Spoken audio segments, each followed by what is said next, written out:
आज से हजारों साल पहले एक ऐसे महान गुरु हुए जिन्हें स्वयं शिव जी ने संजीवनी विद्या की शिक्षा दी। उन्हें शास्त्रों से लेकर शस्त्रों तक, वेदों से लेकर उपनिषदों तक सबका संपूर्ण ज्ञान था और वे देवताओं के गुरु बनने वाले थे। लेकिन फिर ऐसा क्या हुआ कि जो देवताओं के गुरु बनना चाहते थे उन्हें ही अपना सबसे बड़ा शत्रु मान लिया और बन गए असुरों के गुरु, दैत्य गुरु शुक्राचार्य। शुक्राचार्य एक ऐसा नाम जो ये सवाल खड़ा करता है कि क्यों इतने ज्ञानी ऋषि ने देवताओं को छोड़ असुरों का गुरु बनना स्वीकार किया। उनकी विद्या के सामने देवताओं के गुरु देवगुरु बृहस्पति तक नतमस्तक हो जाते थे। वो ऐसे गुरु थे जिनसे स्वयं देवता भी डरते थे। सबसे बड़ा सवाल तो यह कि क्यों उन्हें शिव जी का पुत्र कहा जाता है और क्यों दी शिव जी ने उन्हें संजीवनी विद्या की शिक्षा, जिसके बल पर शुक्राचार्य ने न जाने कितने मर चुके असुरों को जीवन दान दिया। वो एक ऐसे गुरु थे जिन्होंने इंद्रासन को हिलाकर रख दिया और बन गए इंद्र के सबसे बड़े दुश्मन। लेकिन फिर क्यों इंद्र की पुत्री जयंती से उनका विवाह हुआ और देवकन्या बन गई दैत्य गुरु की पत्नी। और सबसे चौंकाने वाला सवाल यह कि इतने ज्ञानी गुरु जिनके पास ऐसी विद्या थी जो मृत को जीवित कर दे, वो आखिर क्यों अपनी जान नहीं बचा सके? आखिर कैसे हुई दैत्य गुरु शुक्राचार्य की मृत्यु? तो आज के इस वीडियो में हम जानेंगे दैत्य गुरु शुक्राचार्य की असली कहानी जो आपको नहीं पता। दैत्य गुरु शुक्राचार्य की वो रहस्यमयी कथा जिसमें छिपा है मृत्यु से अमरता तक का रहस्य और एक ब्राह्मण से दैत्य गुरु बनने तक की अविश्वसनीय यात्रा। लेकिन उससे पहले अगर आपको वीडियो अच्छी लग रही है तो इसे एक लाइक जरूर करें।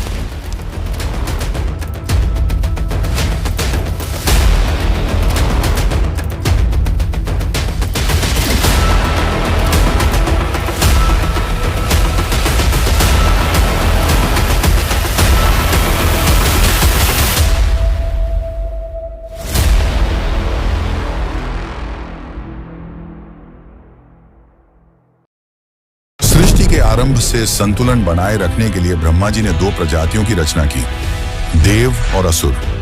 पहले असुर भी अपना जीवन साधारण बिताते थे, परंतु समय के साथ देवताओं ने असुरों के साथ छल करना शुरू कर दिया, जिससे क्रोधित होकर असुर गलत काम करने के लिए प्रेरित हुए और तब से यह माना गया कि देवता धर्म और सत्य के प्रतीक हैं।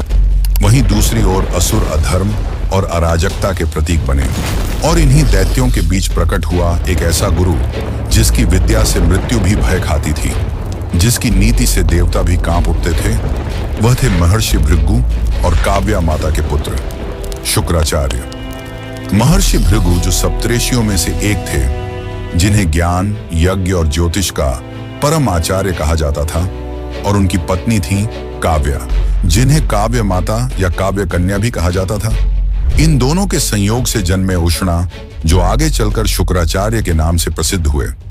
उनका जन्म श्रावण मास की अष्टमी तिथि को हुआ था, एक ऐसा दिन जब स्वयं ब्रह्मांड की ऊर्जाएं संतुलन में होती हैं। बचपन में ही उन्होंने अपने पिता से आशीर्वाद लेकर अंगिरस ऋषि के आश्रम की ओर प्रस्थान किया। अंगिरस ऋषि पुत्र और मुनि अपने अपने ज्ञान के मार्ग पर साधना करते थे। इन्हीं विद्यार्थियों में दो नाम सबसे तेजस्वी माने जाते थे।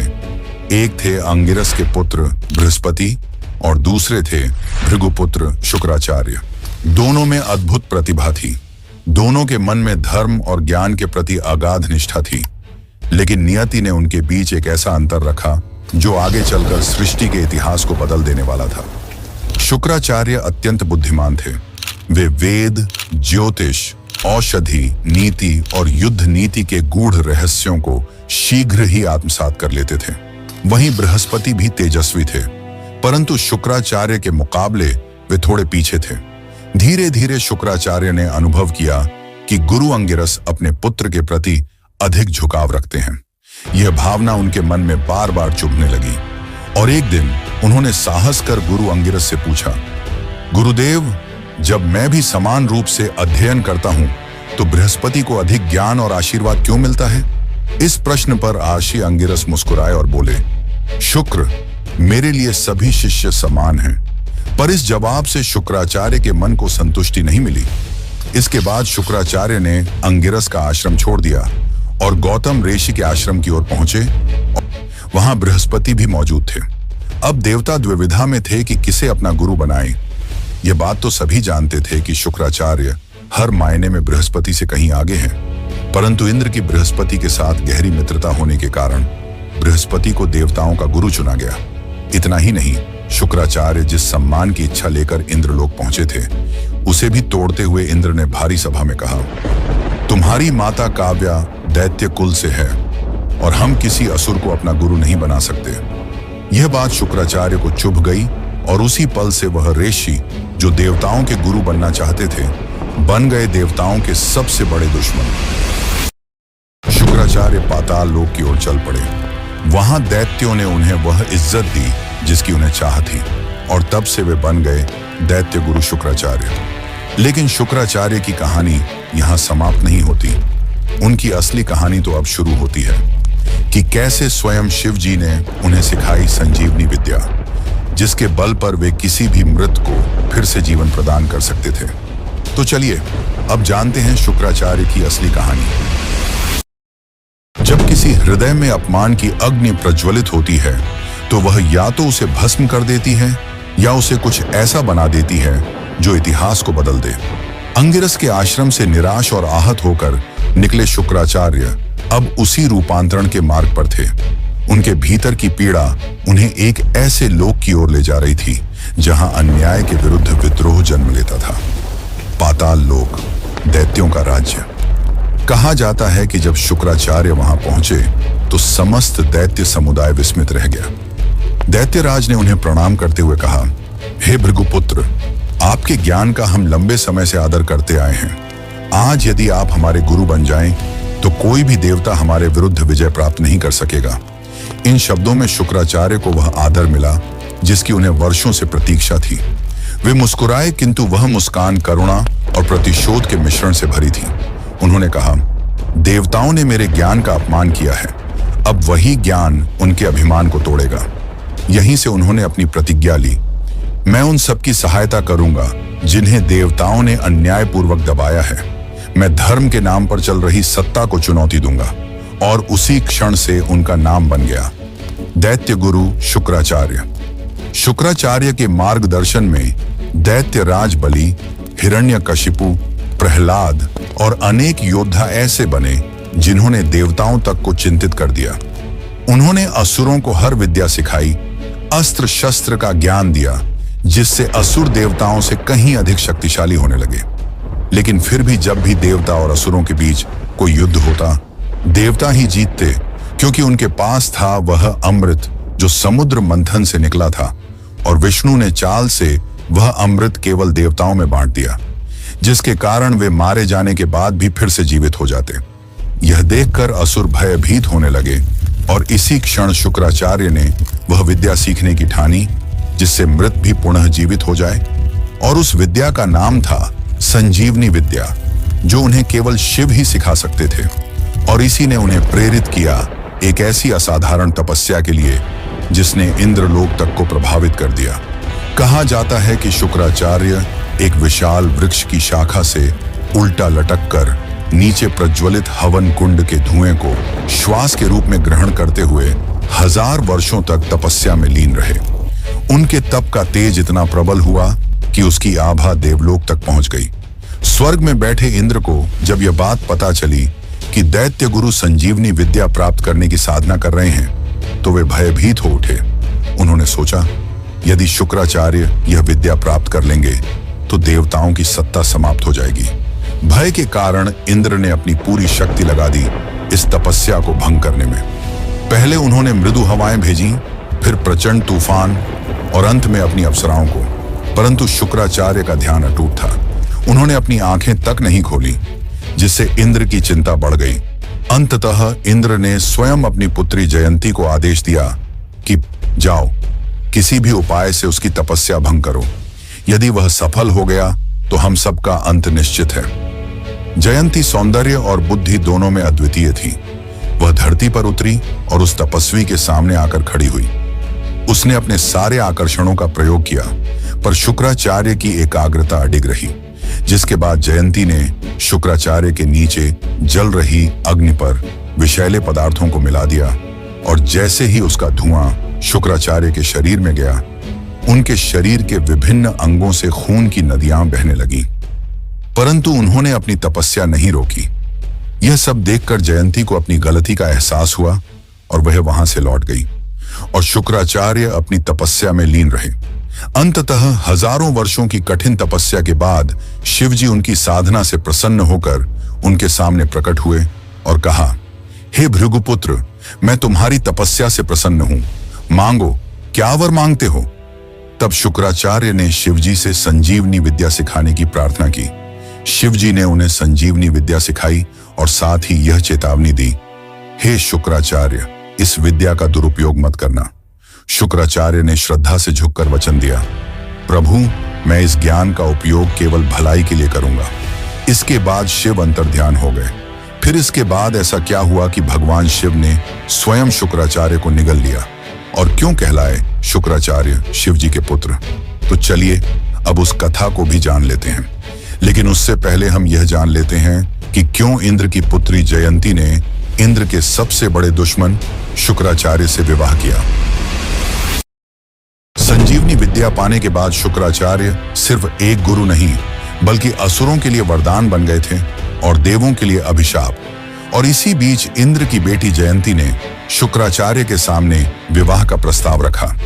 पर आखिर ऐसा क्यों? दरअसल जब शुक्राचार्य संजीवनी विद्या पाने के लिए तप कर रहे थे, तब इंद्र के आदेश पर जयंती ने उनकी तपस्या भंग करने की कोशिश की, पर वह असफल रही और उसे अपनी गलती का एहसास हुआ।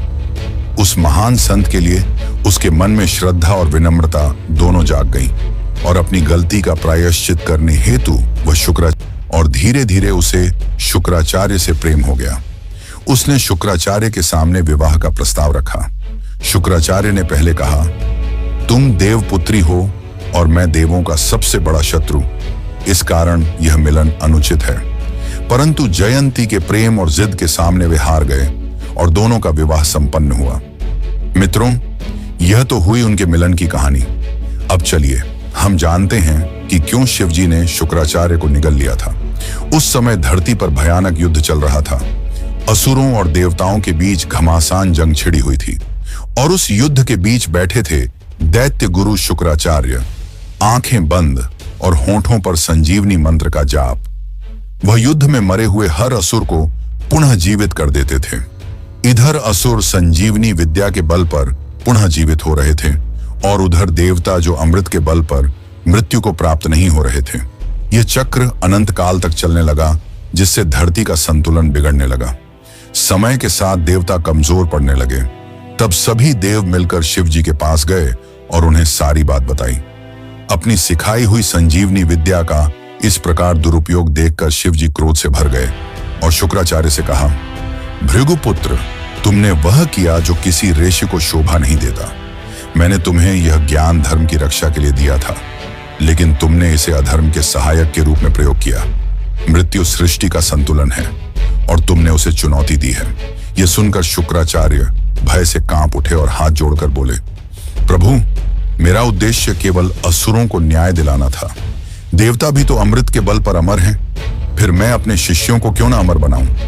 शुक्राचार्य की यह बात सुनकर शिव का क्रोध और बढ़ गया और उन्होंने कहा, अमृता का अधिकार केवल धर्म को है, अहंकार को नहीं। और इतना कहते ही शिवजी ने अपना मुख खोला और शुक्राचार्य को निगल लिया। शुक्राचार्य शिव के पेट में अंधकार में डूब गए। वहां न कोई समय था, न दिशा, केवल मौन। शुक्राचार्य के अनगिनत प्रयासों के बाद भी वे शिवजी के उदर से बाहर नहीं आ पाए, लेकिन अंत में उन्हें एक मार्ग मिल ही गया। वे शिव के लिंग से शुक्राणु के रूप में बाहर आए। जैसे ही इस बात का पता शिवजी को चला, उनका क्रोध उमड़ पड़ा और वे शुक्राचार्य का पीछा करने लगे। तब शुक्राचार्य भागते हुए माता पार्वती के चरणों में जा गिरे और उनके जीवन की भीख मांगने लगे। तब माता पार्वती ने शिवजी को शांत किया और समझाते हुए कहा, यह आपके ही लिंग से शुक्राणु के रूप में बाहर आया है, इसलिए नियम से यह आपका पुत्र है। आपको इसे मृत्यु दंड नहीं देना चाहिए। यह सुनकर शिवजी शांत हुए और शुक्राचार्य को क्षमा कर दिया और तभी से शुक्राचार्य शिवपुत्र कहलाए। माना जाता है कि शुक्राणु के रूप में बाहर आने की वजह से ही उनका नाम शुक्राचार्य पड़ा। लेकिन दोस्तों, शुक्राचार्य की कहानी यहां समाप्त नहीं होती। अब हम जानेंगे कि कैसे एक महान गुरु, जिन्हें संजीवनी विद्या का ज्ञान था, वे अपनी ही जान क्यों नहीं बचा पाए और क्यों हार गए अपनी संतान की जिद के सामने। तो चलिए अब इस आखिरी कथा को जानते हैं। लेकिन उससे पहले अगर आपको वीडियो अच्छी लग रही है तो वीडियो को लाइक करें और चैनल को सब्सक्राइब जरूर करें। दैत्य गुरु शुक्राचार्य की संजीवनी विद्या से सभी देव डरे हुए थे और इसी कारण वे चाहते थे कि उनके पास भी संजीवनी विद्या का ज्ञान हो, जिसके कारण देवगुरु बृहस्पति ने अपने पुत्र कच्छ को यह आदेश दिया कि वह शुक्राचार्य के आश्रम जाकर उनसे शिक्षा प्राप्त करे और संजीवनी विद्या का ज्ञान ले। अपने पिता के आदेश का पालन करते हुए कच्छ शुक्राचार्य के आश्रम पहुंचा और उनसे उनका शिष्य बनने की इच्छा व्यक्त की। शुक्राचार्य ने बिना किसी सवाल के उसे अपना शिष्य बनाना स्वीकार किया और उसे शिक्षा देना शुरू किया। उसी समय शुक्राचार्य की पुत्री भी आश्रम में रहती थी और वह धीरे धीरे कच्छ के तेजस्वी रूप पर मोहित होने लगी और उससे प्रेम करने लगी। पर इस बात से दैत्य बहुत नाराज थे। उन्हें यह बात पसंद नहीं था कि देवताओं का पुत्र हमारे गुरु से शिक्षा ले। उन्हें डर था कि यदि उसे संजीवनी विद्या का ज्ञान मिल गया तो वह असुरों पर भारी पड़ सकता है। इसी कारण असुरों ने मौका पाकर कच्छ को मार डाला। जैसे ही यह बात शुक्राचार्य की पुत्री देवयानी को पता चली, वह विलाप करने लगी। तब शुक्राचार्य ने संजीवनी मंत्र का उच्चारण कर कच्छ को फिर से जीवित कर दिया। लेकिन इस बात से नाराज असुरों ने कच्छ को फिर से मारने की कोशिश की और उन्होंने ऐसा कई बार किया, पर हर बार शुक्राचार्य उसे पुनः जीवित कर देते। अंततः असुरों ने कच्छ को मारकर उसके शरीर को जला दिया और उसकी राख को शुक्राचार्य के पेय में मिलाकर उन्हें पिला दिया। इसके बाद देवयानी फिर से विलाप करने लगी। अब शुक्राचार्य धर्म संकट में थे। यदि वे पुत्री की बात मानकर कच्छ को जीवित करते हैं तो उन्हें स्वयं मृत्यु को स्वीकार करना होगा। अंततः एक संतान के मोह के सामने दुनिया का सबसे बड़ा गुरु हार गया और उन्होंने कच्छ को जीवन दान दिया और स्वयं मृत्यु को प्राप्त हुए। उन्होंने अपने उदर में ही कच्छ को संजीवनी विद्या का ज्ञान दे दिया। ज्ञान प्राप्त कर कच्छ वापस स्वर्गलोक की ओर जाने लगे। तब देवयानी ने उनके सामने विवाह का प्रस्ताव रखा, पर कच्छ ने मना कर दिया और कहा, मैं तुम्हारे पिता के उदर से बाहर आया हूं, जिसके कारण मैं उनका पुत्र हूं और तुम उनकी पुत्री, तो कायदे से हम भाई बहन हुए, इसीलिए यह विवाह धर्म के विरुद्ध होगा। यह सुनकर देवयानी क्रोध से भर गई और उसने कच्छ को श्राप दिया, जब भी तुम्हें इस विद्या की सबसे ज्यादा जरूरत होगी तुम इसे भूल जाओगे। और इस प्रकार एक महान गुरु की कथा का अंत होता है। पर क्या यह सच में अंत था? क्योंकि शुक्राचार्य की कथाएं तो इसके आगे भी मिलती हैं। दरअसल हुआ यह था कि शुक्राचार्य ने कच्छ को जीवन दान देने से पहले ही उसे संजीवनी विद्या का ज्ञान दे दिया था और जब कच्छ उनके उदर से बाहर आया तो शुक्राचार्य की मृत्यु हो गई। परंतु कच्छ ने अपने गुरु के प्रति अपना दायित्व निभाते हुए सबसे पहला कार्य यह किया कि अपने गुरु शुक्राचार्य को ही संजीवनी विद्या के ज्ञान से पुनर्जीवित किया। और इसके बाद शुक्राचार्य ने अनंत काल तक कई महान असुरों को शिक्षा प्रदान की। तो यह थी एक महान गुरु की कहानी, जो दैत्य गुरु होने के बावजूद आज भी देवगुरु से अधिक पूजे जाते हैं। और मित्रों, अगर आपको हमारी वीडियो अच्छी लगती है तो कमेंट करके जरूर बताइए कि आप और किन किन विषयों पर वीडियो देखना चाहेंगे। बाकी इस वीडियो को अंत तक देखने के लिए आपका धन्यवाद।